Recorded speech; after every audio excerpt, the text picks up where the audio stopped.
छलकता हमरो जवनिया ए राजा जई सखी पलट के पनिया हो कुछ कलिए रानी हमहु भरलो डबानी हो अवधानी रानी हमहु भरलो डबानी हो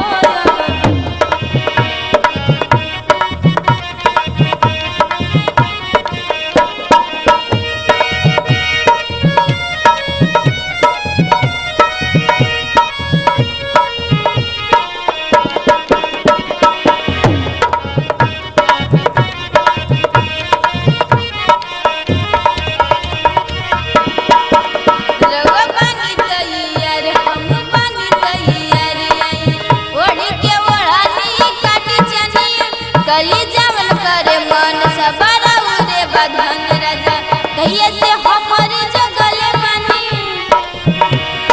रानी फेरा में जब से तोहरे लागल बानी जाने हम के तना रतिया समय जागल बानी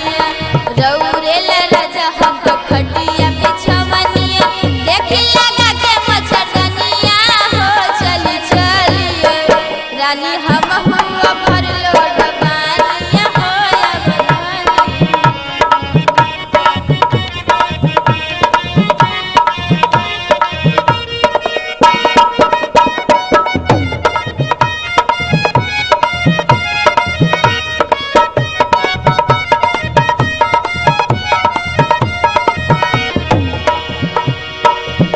जनी मिलल बा सितारा जनी करी निकर राजा